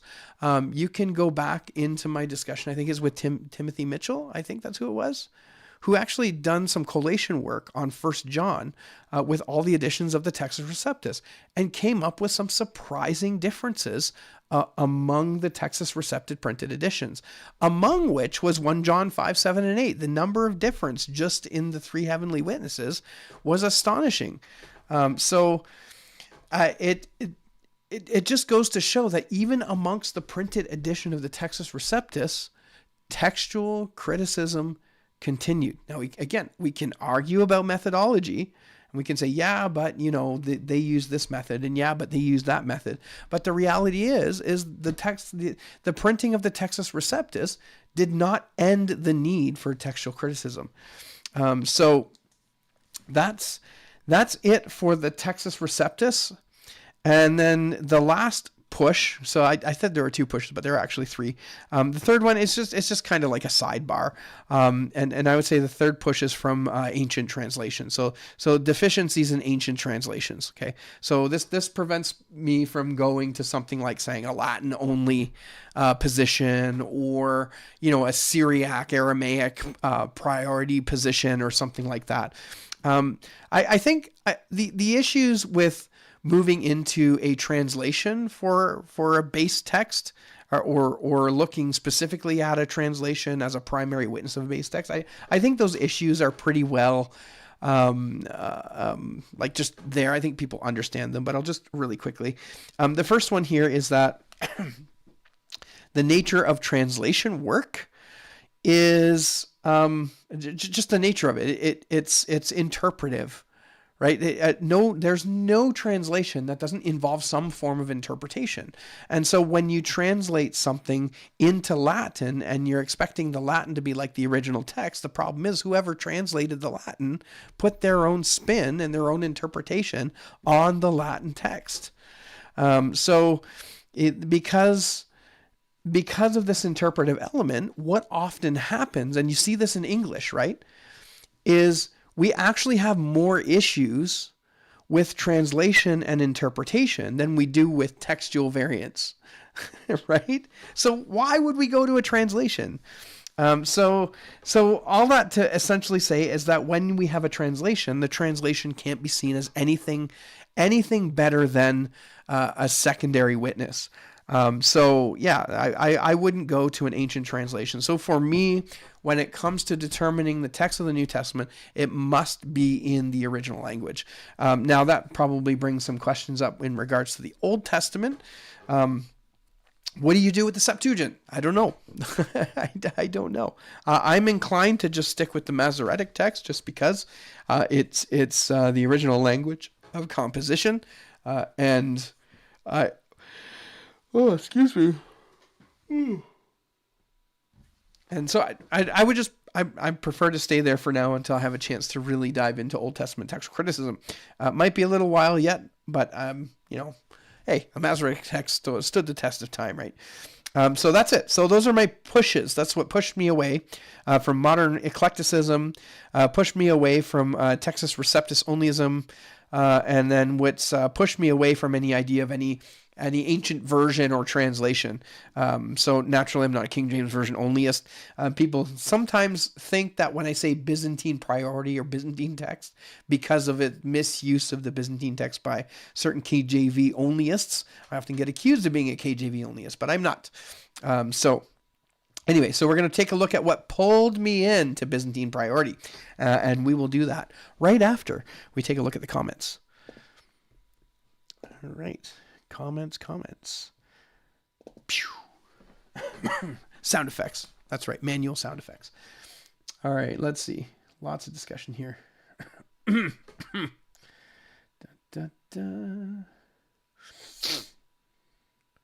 are we? Oh, lots of stuff here. Okay. Heaven Jones lectionary paper. Okay. Mr. Moreno, I like the LXS DSS for Divine Council idea that Michael Heiser popularized. It opens a whole new world for me and gets me more excited to read the Bible. Yeah, there you go. Yeah, I've been listening to a little bit of Michael Heiser, actually. I put my phone on when I'm going out to my first pickup, and I just stick it in my pocket and listen. And Michael Heiser just been popping up on the feed. So that's kind of neat. So NTC, a journal. Okay. Okay, well, I will. You'll have to send me a link there, Heaven. Send me a link. Have you had any luck in wrangling the MEV editor for an interview? Tim Nichols and Tim Frisch had him on their channels a few months ago. Um, so he reached out to me, and to be honest, I'm not really interested in having him on the channel. I think he's said enough with Tim Nichols and Tim Frisch. And to be honest, some of his views I'm not entirely comfortable with sharing those on the channel. So I'm inclined to just drop that and let him move on to someone else. Excuse me. Storm and Norvin says MEV kind of reads loose. Yeah, I mean, I have an MEV here, and I don't have any major issues with it. So the TR has a handful of odd readings, and Revelation is especially prone to it. Yes. Yeah, Revelation is a very interesting textual critical issue altogether. Like it's a discipline on its own. Revelation has a tremendous amount of work to do. But Geneva has and Holy, Revelation 65, Book Tree, Librum Lignum. In cursive with the R rotunda, Burr can look a lot like. Okay, yeah. Mr. Moreno, Revelation 22:18 looks notably different. If you compare the TR with the Biz and the CT, yes. It's not really translatable, though. Mean old Catholic Church forced Erasmus to add that to 1 John. I don't think he did. I don't think the church did. There's been a lot of discussion surrounding it, and I think David Norton, he's kind of like the expert, had basically done away with this idea that it was a challenge that Erasmus had given to say, oh, I would put this in if you find a manuscript, and then somebody produced the manuscript and came back. I don't think that happened, and I think generally the Academy is leaning away from that, from thinking that. But does that mean there wasn't any pressure on Erasmus? It's hard to say, right? Because when you have an entire institution over somebody expecting a good result, I don't think you have to make pressure in order for there to be pressure, because that's already pressure in itself. But nonetheless, right, that's all speculation, and I just prefer to leave the speculation as speculation. All right, any update on the Byzantine Greek New Testament Reader's Edition, or did I miss its publication? Well, there's already a Byzantine Text Reader's Edition. So Jeff Dodson did this years ago, probably 10 or 12 years ago now. It's a big yellow book. I have it on the bookshelf back there. And so if you want a Byzantine Greek New Testament Reader's Edition, it's the 2005 text with the, 30 words or less defined in the footnotes. You can buy that today. I think it's reasonably priced too. I think it's like $20 or $30 or something like that. Not very expensive. But the Byzantine text we're working on is just the Greek text with an apparatus showing differences with all of the printed editions. And it's coming along. It will be done next year for sure. It will be done and printed, provided we can raise funds for it. I don't think we're having any issues raising funds for it. And then we're going to release the PDF into public domain once the printing's all done and everything's sold out. So yeah. Adrian the Realist says, hi. How's it going, Adrian? Rod Saunders from Jew and Greek says, you got stumped by a JW. Yes. And that was some humble pie for me, because I was a year into being a Christian. I thought I knew everything, and it turns out I didn't. And so I got beat down. I got beat down by a Jehovah's Witness. But it's okay. I got him good a few times too, so we're even.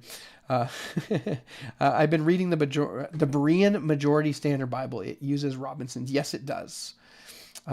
Yes.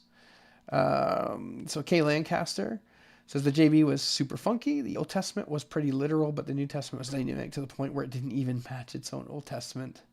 That's funny. I don't even like hearing the term Reformed Baptist. That's already a term for that particular Baptist. There you go.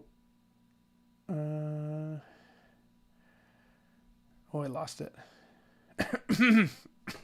I thought particular Baptists were hyper-Calvinist and Reformed Baptists just plain Calvinist. I don't even know the difference. The French have a project where they're collating the different textual traditions in the Old Testament and New Testament.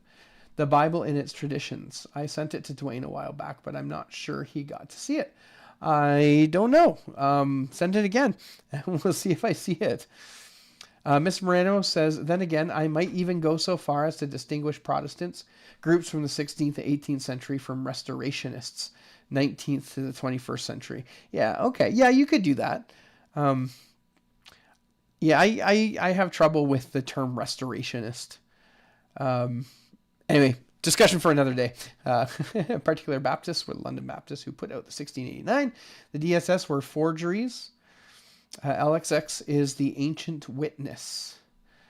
I do think the best LXX readings are the ones backed by the DSS and the Vulgate. Yeah, this is what I've a number of people think. Again, I don't know enough to be able to make that kind of decision. Many new questions for you now. You prefer Biz or NKJV? NKJV agrees with KJV on 1 John 5:7. No. Yeah, so with the New King James Version, 1 John 5:7 is there because the New King James Version is Textus Receptus base. But the reason why is because the New King James Version is a committee-based translation off the Textus Receptus, which is close to the Byzantine text. Now, I'm just simply aware that 1 John 5:7 is not witnessed amongst the Greek New Testament manuscripts. So I'm okay with just noting that. So yeah, I don't necessarily think that 1 John 5:7 is original, and I know it's in the New King James Version, but I don't have any issues with simply being aware of that. So you've got the notes in the New King James Version, the M notes, which is the majority text, which is even closer to the Byzantine text, which will probably tell you that we don't have any manuscripts of 1 John earlier that are really early. So you said the TR editions have variants. Don't Byzantine manuscripts have variants? Yes, they do. So the issue, though, is you got to understand that the TR has variants because they were still doing text critical work on the Textus Receptus, right? And that's kind of the key there. So text criticism didn't stop with the advent of the printing press. So that's the point that I was getting at there. So yeah, there's going to be variants among the Byzantine manuscripts, and it's really easy to determine what they are, right? Because these are manuscripts that are independent. They have independent lineage. We're going to get into that when I get into my pulls into the Byzantine text.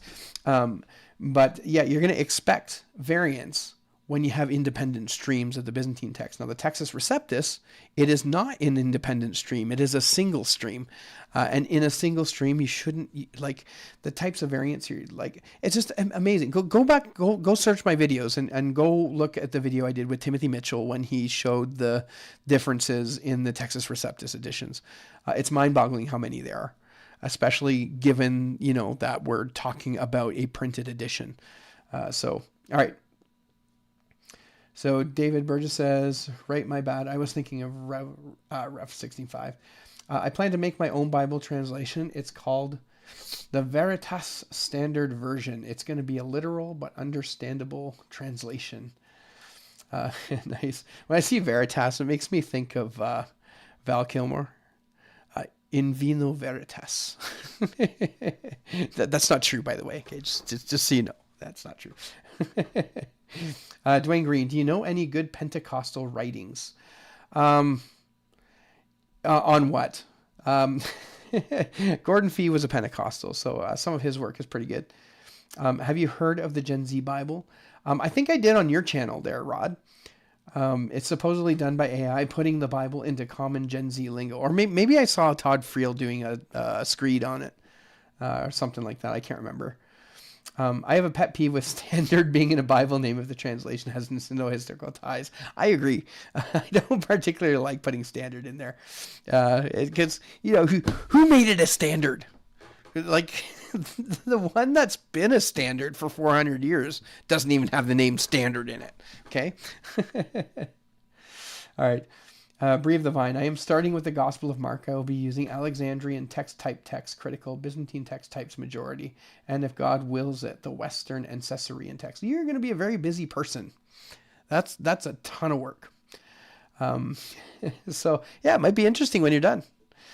Okay, sorry if you addressed already, but what do you think of Adam Boyd's Byzantine English Bible? I just ordered it. Not many options on Amazon. Yeah, I think it's good. My only beef with it, and again, I'm friends with Adams. I like him. This is not a beef about him personally. It's just that he's really the only one who did the work. He may have consulted one or two other people throughout the translation work, but ultimately it's his work. And I prefer to see a committee-based translation. Because what that does is it doesn't, listen, we all got weird ideas. Okay. It doesn't matter who you are. You've got a weird idea somewhere in you. And when you have an English translation based off one person, that weird idea gets put in there, right? You can't avoid that. This human nature, we got biases and tendencies. So use it. I would use it as a secondary translation. I wouldn't use it as a primary translation, but it's definitely helpful and it reads well. I don't have any real major issues with it. All right, Mr. Moreno, in fact, I'm not even thrilled that the NASB LSB uses standards since the NASB was an official revision ASV that took advantage of its entry into the public domain. Unofficial, not official. All right. Jew and Greek says, Mary was a pick-me girl for God and was simping for him in prayer when the angel Gabriel appeared to her and said, Ayo, you're a real one, and the top G is feeling you. What? That's the Gen Z Bible. That is horrid. That is awful. That is a mockery. What is that junk? Oh, man, you're gonna make me barf up my dinner. That's awful. Whoa. Okay, all right. Enough of that. What is the best current Byzantine majority text translation English? I'm going to say the Majority Standard Bible by Bible Hub. Robinson's or Boyd's or Pickering's. Oh, Robinson doesn't have a translation. Boyd's is good. Pickering's, I haven't had a chance to take a look at his English translation, though I did take part in some of the work in his Greek text. Haven't really sat down and read through his. I think he calls his New Testament the sovereign God, the sovereign creator. Oh, what does he call it? The sovereign creator has spoken. That's what he calls it. That's what he calls his New Testament. All right. So you were one of my many inspirations for starting the project. Another inspiration was our dear brother in Christ, Mark Ward. Well, thank you. That's I'm honored. Might change the name though. Sure. Where are we here? I did the TTT translation years ago, but it needs lots of work. Jew and Greek said, we finally found the exact opposite of calling Mary the co-redemptrix. There you go. Oh, man. All right, translation is not weird at all, but I think the way scholars are in love with the CT, it would be ruined if done with MT. Veritas Standard Version sounds like a KJV only as type title. I don't think so. All right, I'm really wary of Pentecostal paraphrase called the TPST, the Purple Shirt Translation. Veritas, in vino veritas. All right, Wingdings translation. All right, okay. As I said, we did the pushes. Now I'll do the pulls. So these are the things that pull me into a Byzantine priority position. Now, just to define really quickly what Byzantine priority means, it's called Byzantine priority because what we believe is that of the traditional text types, right, Western, Caesarean, Alexandrian, Byzantine, the Byzantine text is prior to the other text types and explains the creation of the Alexandrian and the Western text type. The Caesarean is kind of on its own. There's lots of debate about the Caesarean text type, but that's typically how it goes. The Byzantine text is before the other text types. It's Byzantine priority. It's before. So I'll just note these really quickly. I don't think I'm going to spend as much time on this. Consummate V's. I don't think I'm going to spend as much time on this as many would hope, but let's do it anyway. So the first one here is that the Byzantine priority position, okay, it makes up the vast majority of extant manuscripts. Okay, the vast majority, and when I say vast majority, I mean like 95% of all of our Greek manuscripts are Byzantine in nature. They are Byzantine in nature. It seems that the copying of an Alexandrian text base had stopped, and what promulgated through the church were these Byzantine text manuscripts. So Note that this is not a majority text position. This is an important point, because Byzantine priority often, I shouldn't say often, pretty much always gets conflated with the majority text position, okay? And this is, again, a difference in methodology, okay? A majority text position just simply looks at counting, and that's it. We look at counting, whichever reading has the most manuscript support, we put that into the text. But the Byzantine priority position, although most of the manuscripts do, and you oftentimes, almost always end up with the majority reading, the actual methodology wants to see a history of transmission. And that history of transmission is found in the Byzantine text. Okay, and we'll get into that in a little bit. So it makes up the vast majority of extant manuscripts. Now, the second one here is that this was the text that was propagated by the Greek-speaking church, and this is key. Okay, and this propagation by the Greek-speaking church provides a plausible history of transmission. All right, so what's interesting here is, as we talk about Greek-speaking churches, we get into that thing that we discussed a little bit earlier about why I don't hang my hat on translation stuff, right? Why I don't hang my hat on the ancient translations like the Syriac or the Latin or the Aramaic is because these are secondary. Translation involves interpretation, and when you interpret things, you lose things. That's the nature of translation work. So when we look at the manuscript tradition, I am purposely, right, coming with the presupposition that we don't need to look at the ancient versions for reading. Yeah, they take a secondary purpose in providing some sort of, second opinion or something on a choice. But we primarily look at the Greek manuscripts. And so when I say that it was a text propagated by the Greek-speaking church, that's the reason. Right? They were the custodians, if you want to say that, of the Greek-speaking church. Now, I want to show this passage of Scripture really quickly here. In 1 Timothy, I had it at the beginning there. I think it was 3:15. Maybe it's 2 Timothy. No, here it is. So I'm going to switch over here. I'm going to come over and show you this passage here. It says, "But if I tarry long, that thou mayest know how thou oughtest to behave thyself in the house of God, which is the church of the living God, the pillar and the ground of the truth." So the church of the living God, the pillar and the ground of the truth. So how I would partially interpret this is Scripture comes from the church, right? I mean, obviously it comes from the Holy Spirit, but it's propagated by the church. And so generally speaking, because the Greek-speaking church has the Greek New Testament and have propagated that through the centuries, I don't think there's a reason to necessarily go off from that. Now, the next point here is that the next pull into Byzantine priority is that geographically, right, where these manuscripts are found are typically where the New Testament books were addressed to. There was no traveling of manuscripts. They didn't have to go to the east and the west parts of the empire, the furthest west and east. They didn't have to go all the way north and the south, right? If you're copying a manuscript and you're in Galatia, you're not going to go to Alexandria to check what their manuscript says when you're in Galatia and you have a manuscript there already, which would have been the originals. You're just not going to do this. This is just typically you got to understand that back in the day, if you wanted to go to Alexandria from Galatia, you're going to take a boat and spend 3 days sailing across the ocean, or you're going to spend 2 or 3 weeks walking around the Mediterranean, or you're just going to go to the monastery in Galatia and you're just going to copy it, right? So those things tend to make a little bit more sense. Now, the other thing that's interesting too is when you look at the history of transmission, you notice that corrections typically only go one way.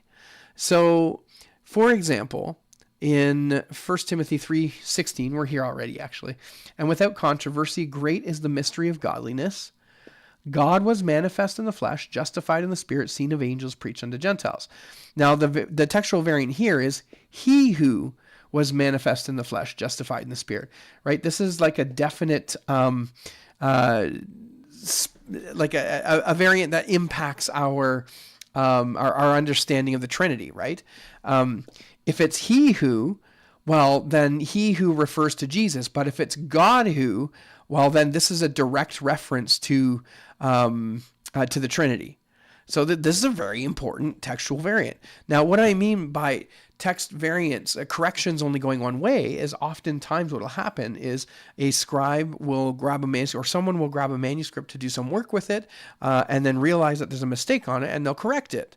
They'll correct the mistake on the manuscript. We see this in Vaticanus and Sinaiticus all the time as examples. And those corrections only go one way. You often see Alexandrian readings corrected to Byzantine readings. You almost never see a Byzantine reading corrected to an Alexandrian reading. So that speaks to something, right? It speaks to something. So they're geographically local. Corrections only go one way. And then we get into kind of the more nitty gritty.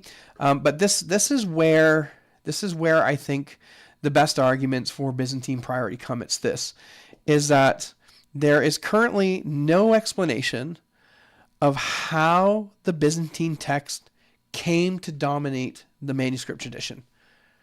We have zero explanation. People have tried, and there's been some attempts to try to explain this mass bulk of New Testament manuscripts. The first one is a failed attempt to pin it on a 4th century recension, Lucian of Antioch, right? We've probably all heard this before. Westcott and Hort were famous for suggesting that the rise of the Byzantine manuscripts was because Lucian of Antioch in the 4th century, he edited the text and he pulled them all together, and then he sent it out and authorized it in the church. But to this day, there has been zero evidence found. Now, what I understand and what I've been told is that even Westcott and Hort didn't really think that was all that plausible, and were potentially just throwing it out there because. But nonetheless, it didn't work out. This is not an explanation. It never proved true. The second one is something called the process view. And this is an idea put out, I believe, by J.K. Elliott. I think it was J.K. Elliott. I might be wrong there.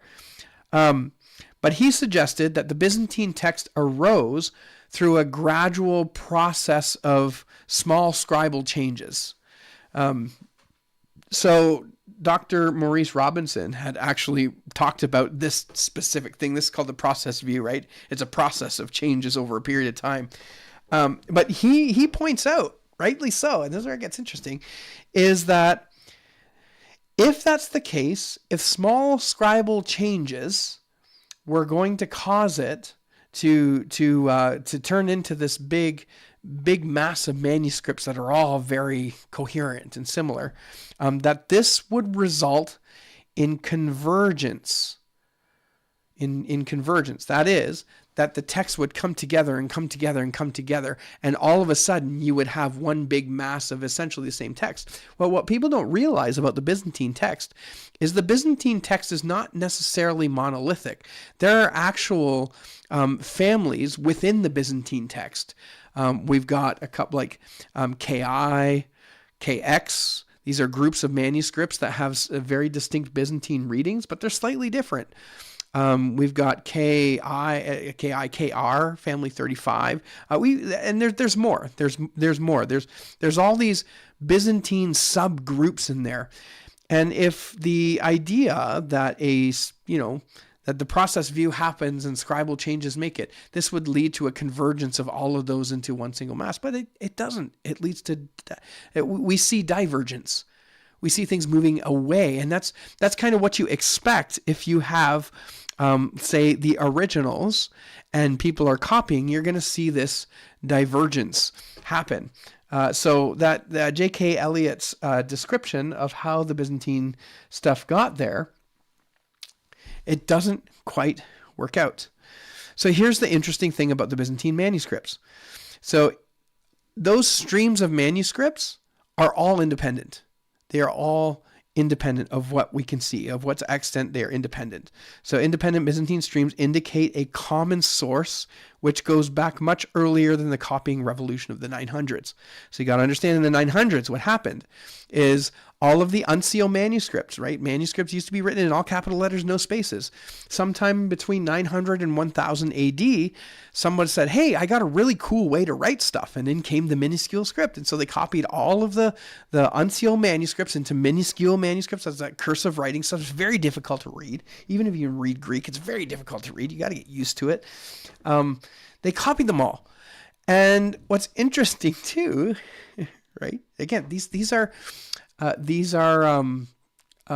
actual things that have been noticed, is that of all the manuscripts that we have available to us, very few, if any, are known to be copies of one another. So in a sense, they're essentially orphaned children, as Lake had put it. And so some have suggested possibly, maybe the ones they were copied from were destroyed.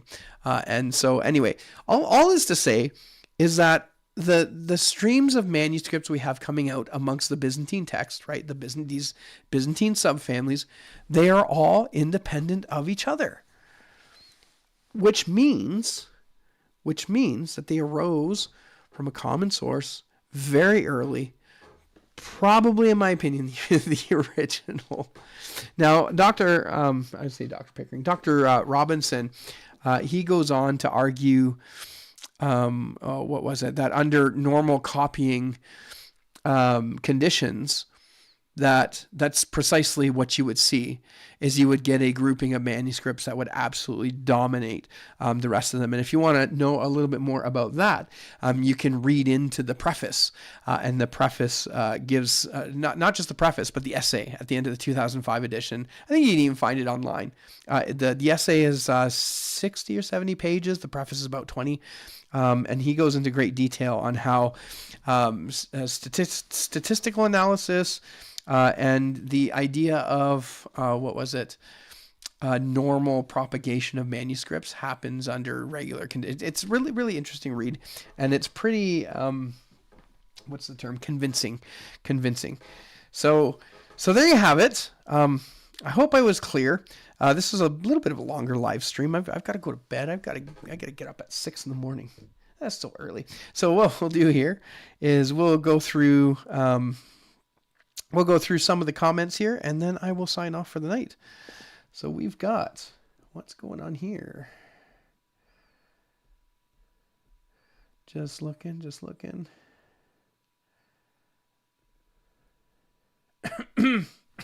All right, so Storm and Norvin says, committee translation is not weird at all, but I think the way scholars are in love with the CT, right? We did that. Veritas Purple Shirt translation. There we go. Wingdings. Let's go, baby. Hey, John Miles. How's it going? Good to see you, brother. Consummate V's. My position relates to the TR about the way Byzantine priority relates to majoritarianism. The majority text position is not the Byzantine priority position. The eclectic method is not the CBGM. So why are the results the same? The majority and the Byzantine, the results are not the same. The eclectic and the CBGM, on the other hand. All right, history of transmission equals pedigree. Gotcha. On the topic of the LXX and Byzantine text, someone in the comments of Tim Nichols' recent video on the Orthodox Study Bible that an LXX and Antoniades text translation was in production by Oxford for 2027. Interesting. If the Greek-speaking church in particularly is the pillar and ground of truth, then why aren't you ortho, bro? Because there's some issues with the doctrines and teachings of the ortho bros. Yeah.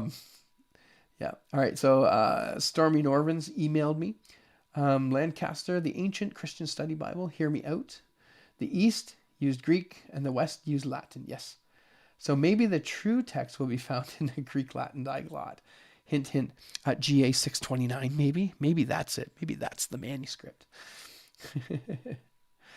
All right, Westcott Hort, Lucian did it. Source, we made it up. Yeah, source, trust me, bro.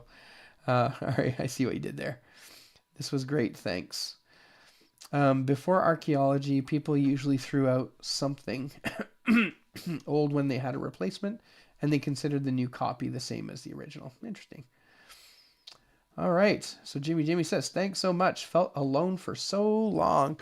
Yeah, I know. I haven't been on a live stream for, 3 or 4 weeks now? Man, it's been getting busy around here. Anyway, so I'll just share a little bit. I think I shared about the Byzantine 2026 project. So we are still working on it. We are still, we're finishing up the preface, making a couple tweaks to the what do you call it, to the format, and then we're proofreading. So we're hoping to have it in print, hopefully next year, like in like January or February, to have it at the printers and get the contract stuff sorted out with the printers. So we will be doing a fundraising campaign shortly, because I think it's going to be roughly $15,000 to $20,000 to be able to get everything printed and all that sorted out with the printers. So we may go with something like a Kickstarter, or I think Give Send Go has this thing that works. I'm not going to do GoFundMe. I'm Canadian, and they threw us under the bus. Give Send Go, they threw us under the bus hard, and I don't like that. So GoFundMe. All right. Yeah. For those who for those who know about the trucker convoy and stuff, GoFundMe like doxed everybody or handed accounts over to the government and stuff. It was so bad. It was so bad. So we're not going to use GoFundMe if I can help it. Yes, the logo for the 2026 project is in progress. That's right. We will have a logo very shortly, probably. So things are going to start moving a little quicker. I know it's been quiet on the 2026 front. And then for this channel, what I've got here, and I was going to do one tonight, but then I decided against it because I'm waiting for Houghton's work to come in the mail, is in the 2026 edition, we were going to have a second apparatus. So the first apparatus in the 2026 edition shows all the differences with all the printed editions that are available currently. So it's not looking at manuscripts, it's looking at printed editions, which for most of the people who are probably watching this channel, that would be perfect. And that gives a good framework if you're going to do a deeper dive into a textual variant. But it also gives you a good idea of the general landscape of the textual variants amongst what we have in printed editions now, which I think is super helpful. But where was I going with this? I had something in mind there. All right, so there was going to be a second apparatus, and what we did is we chose out about 50 textual variants that we wanted to pay special attention to. So in a second apparatus, we were going to put the support for that, like the actual manuscript support for it. And we had a list, I would say about 25 or 30 manuscripts, and then provide a brief commentary in the appendix. However, that didn't pan out. The number of things kind of fell through, and we just weren't able to get that completed. And so what I'm going to do with this channel is I'm going to take those 50 variants. It might be 100 because I think we picked from 100 and we only did 50, but I might do 100. Why not? Is over the next year or two, I think I'm going to do shorter videos of those textual variants and then just release them in a playlist. So what my vision is for those is that if you come across a textual variant in the New Testament, you want to know about it, chances are it's going to be in that 50 to 100 because those are the more important ones that we selected from. And then if you just type that textual variant in Google or whatever, hopefully my video will pop up and you'll be able to get some information on that. Now, I'm going to come to it as a Byzantine prioritist, but I do want to represent the other parts of the discussion properly. So you'll get what a critical text view is of the variant, what a TR view would be, and what a Byzantine prioritist view of the textual variant in question would be. So I'd like to do that for all 50 or even all the whole 100 over the next couple of years. So just to keep a big playlist of that and be the go-to place if you have questions about specific textual variants. So that's kind of what I'm aiming for next year. I know I've been talking a little bit about a documentary on Mark 16:9 through 20. I still want to do that. I'm just running out of time to do everything I want to do. So it's kind of put on the I'll get to it list. So I've been working part-time as a bus driver, so that's been kind of eating into a little bit of my time. So things have slowed down on the channel just a little bit, but I will still be getting on here and doing live streams and making videos and such. So keep an eye for that kind of stuff. And then lastly here, excuse me, lastly here, we have our Byzantine Text conference coming up in North Carolina at Clearview Church.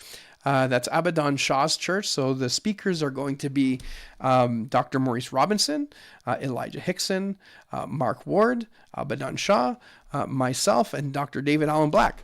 So we're all going to be at the conference. So if you can make it, come. It's going to be good.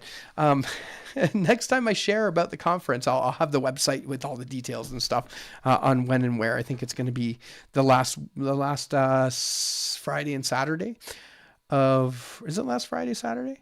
Or Saturday and Sunday, the last Saturday and Sunday of March. So again, next time I'm on here, I'll have better details for you. And so I'd love to see you guys there if you can make it out. And so I think I will end here. This is just over 2 hours and I need to go to bed. All right, brothers and sisters, until next time, we'll see you around.